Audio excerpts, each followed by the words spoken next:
በጨዋ መልክ ለጠየቃችሁ እህትና ወንድሞቼ ገንዘብ አዋጣችሁ ይችን እህታችንን እንርዳ ብላችሁ አልቅሳችሁ አዝናችሁ ወርቃችሁን ሁሉ አውጥታችሁ የሰጣችሁት ወንድሞች ያላችሁና ለእናንተ ክብር በትክክለኛው መንገድ ለመመለስ ሞክራለሁ።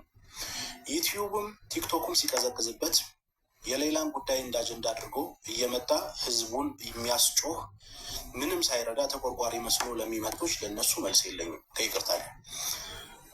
ሌላ ኑር ሰቦ ምን ደረሰች?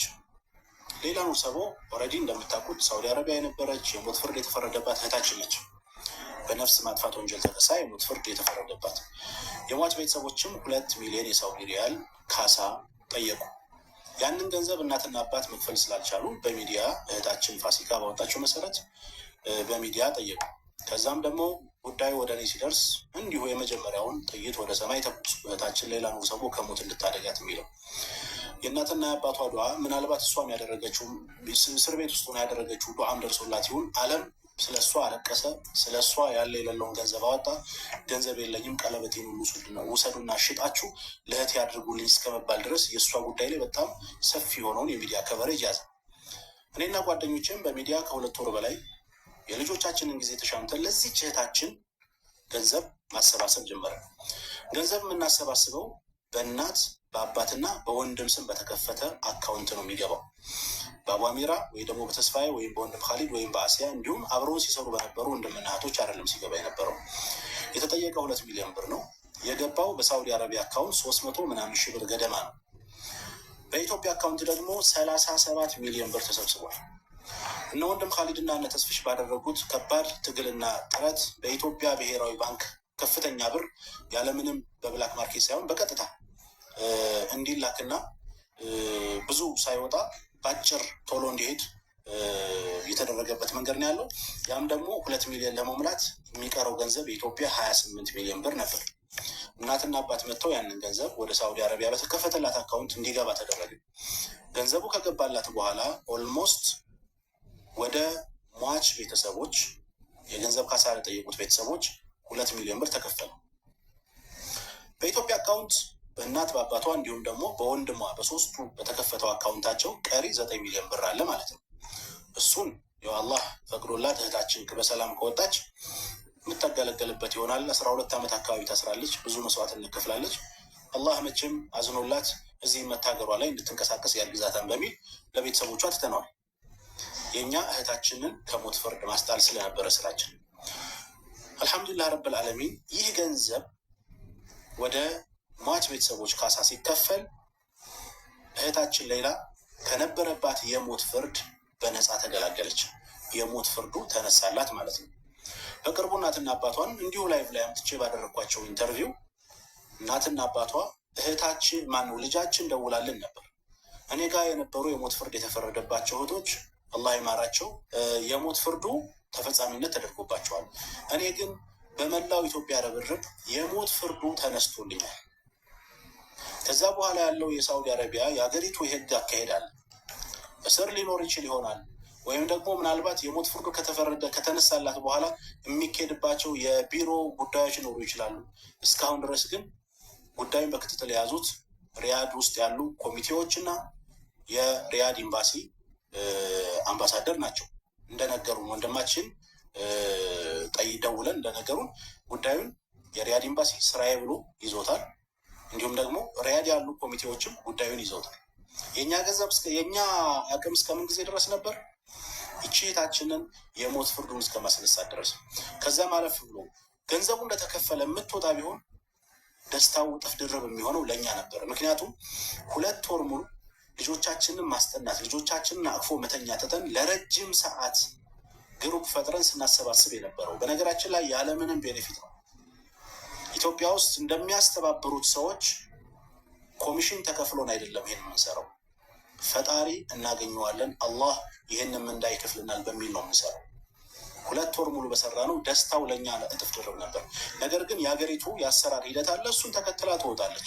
አሁንም ቢሆን ወንድሟን ደውዬለት ነበር። ወንድሟ ኸደር ይባላል። ደውዬለት ነበር፣ ደውላልናለች። እስር ቤቱን ቀይረውልኛል፣ ግን መቼ እንደምወጣ እስካሁን አልነገሩኝም እያለች ነው። የሞት ፍርዱ ግን እንደተነሳላት ተናግራለች።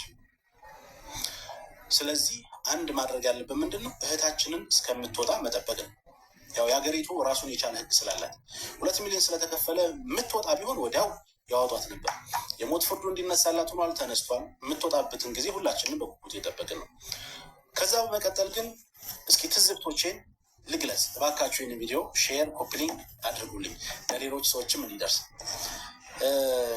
ይሄ በፖለቲካውም በሃይማኖቱም ጉዳይ በተለያየ ጉዳይ ላይ እኔ ጋር አሳካራ የገቡ ሰዎች አሉ እንደምታውቁት።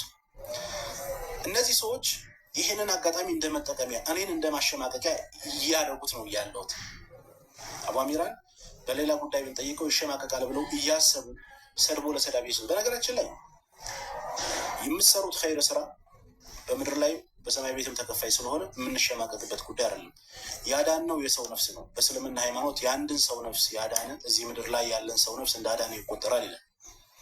በመቀጠል በፖለቲካም በተለያየ ኬዝ አንተ የምጠላይ ሰው ዳይሬክትሊ ና ፊት ለፊት አናገረኝ እንጂ ኢንዳይሬክትሊ በሌላ ጉዳይ የሌላ ጉዳይ ገንዘብ ተበላ፣ አቡ አሚራ በሌላ ጉዳይ አፓርታማ ገነባበት፣ አቡ አሚራ ፎቅ ሰራበት የሚሉ በጣም ብዙ ኮመንቶችን እያዩ ነበር። በነገራችን ላይ አጋጣሚውን ተጠቅመው ቢላ ይዘው የእናንተን ውድቀት የሚጠብቁ ሊያርዷችሁ የተዘጋጁ ያሰፈሰፉ ብዙ ሰዎች በዙሪያችሁ እንዳሉ ትረዳላችሁ። እኔ ይህንን ነገር የታዘብኩት ነገር ነው። Wherever I go, drama seems to follow me.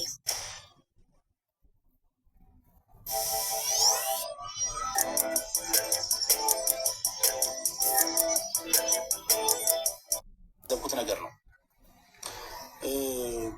ለውጥ አላህ ነው የሚለውጥ። ሰውን ከፍ የሚያደርገው የሚያሳድገው፣ ቁም ነገር ደረጃ የሚያደርሰው፣ የህንፃ ባለቤት የሚያደርገው፣ የመኪና ባለቤት የሚያደርገው አላህ። ለውጥህን የሚጠሉ ሰዎች ይኖራሉ። አዎ የሚወዱ ሰዎች እንዳሉ ሁሉ የሚጠሉ ሰዎችም አሉ። እኔ ግን በተለይ የአረብ ሀገር እህቶች ረጅም ሰዓታችንን ለእናንተ አይደለም የታመመች ያው መቼም እንደ መመጻደቅ አይደለም። ይህንን ለማስታወስ ያክል ነው። በቤሩት በማን ነው በጆርዳን ትገደል የነበረችን እህት እንዴት አድርገን እንዳወጣናት፣ የተያመሙትን ኩላሊት ፌል ያደረገባቸውን በጣም ብዙ እና ብዙ እህቶቻችንን በተለይ በአረቡ ዓለም ያሉ እህቶቻችንን ለመርዳት ስማቸው ከሚጠሩ ሰዎች መካከል ቅድሚያ አቡ አሚራ እና ጓደኞቻቸው ናቸው። ረጅም ጊዜ ለእህቶቻችን ስንውል የሚከፈለን ነገር ኑሮ አይደለም። ይህን ነገር ታሳቢ አድርጉ። የሀገር ልጅ ነው፣ ወንድማችን ነው፣ የሚዲያ ታዋቂነቱን ተጠቅሞ ያግዘኛል ብለው ስለሚያስቡም ነው አቡ አሚራ ብለው የሚመጡት። ኮመንት እያየው ነበር የሆነ ፖስት ላይ 2ኛ በሚዲያ ቢመጡ ማንም እጁን እንዳይዘረጋ የሚል ኮመንት አይቻለሁ። እውነት ለማውራት እኛም በሚዲያ አንመጣም እርዳታ ብለን፣ እናንተም ደግሞ አስረዱን ወይ ደግሞ አግዙን ብላችሁ አትምጡ። ምክንያቱም መልካም ሰርተን እንደገና ደግሞ እኛኑ ቆልምሞ እኛኑ አዙሮ የሚሳደብ ሰው ጋር ከባድ ነውና እኔ ይሄ ግር ብሎ በኮመንት የሚዘላለፍ የሚሰዳደብ አንዱ ለምሳሌ የሆነ ነገር ከጻፈ እሱን ተከትሎ ነገ ጧት አላህ ሱብሃነሁ ወተዓላ የሆነ ነገር አጥፍታችሁ ይቅርታ ከጠየቃችሁኝ እኔ ይቅር እላችኋለሁ ብሏል። አንድ ነገር ግን ይቅርታ የላቸውም አላህ ሱብሃነሁ ወተዓላ። ምንድነው? የሰው ሀቅ የሰደበ የዘለፈ ያዋረደ የቀማ የሰረቀ በሰው ሀቅ ጉዳይ ላይ አንድ ሰው መጥፎ ነገር ሲደረግ ሰውየው ራሱ ይቅር ካላለ አላህ ራሱን ያልምራችሁም ብሎ ነገ ጧት ስንቱን አስቀይማችኋል። በማታውቁት ነገር በመረጃ ባልተደገፈ ነገር ስንት ወንድማቻችሁን ተሳድባችኋል። ከዚህ ስራችሁ ትቆጠቡ ይገባል። አላህን ልንፈራ ይገባል። እህታችን ሌላን አላህ በሰላም ያውጣና ደስታችን እጥፍ ድርብ ይሁን። ከዛ በተረፈ አልሐምዱሊላህ ረብል ዓለሚን ፎቅም እየገነባሁ ነው። አፓርታማን በአዲስ አበባ በኮምቦልቻ እንትን እያልኩ ነው። ትላንት ከነበርኩበት ህይወት ወጥቼ ዛሬ የተሻለ ህይወት ላይ ነው ያለሁት። ይሄ ደግሞ አላህ ቀጥሎ የእናቴ አባቴ ዱዓ ነው እና አላህ ሱብሓነሁ ወተዓላ እናትና አባቴን አላህ ያቆይልኝ። ነገ ጠዋት ከዚህ የተሻለ ከፍ እንደምል አልጠራጠርም። ሰማይና ምድር የፈጠረ አላህ ጌታዬ የኔን ህይወት አይለውጥም የሚል ኢማን የለም። ስለዚህ አላህ ሱብሓነሁ ወተዓላ ብዙ አለው፣ ብዙ ነገር ማድረግ ይችላል። ለከላይ እንደሰጠሁ ለእኛም ስጠን ብንል ሁሉም ሰው የት በደረሰ። ግን መገዝገዝ፣ መጣል፣ ወደኋላ መጎተት የኛ ስራ ሆኗል። አላህ ይጠብቀን። ሳታውቁ ለተናገራችሁ አፉ ብያለሁ። ሰላም አለይኩም።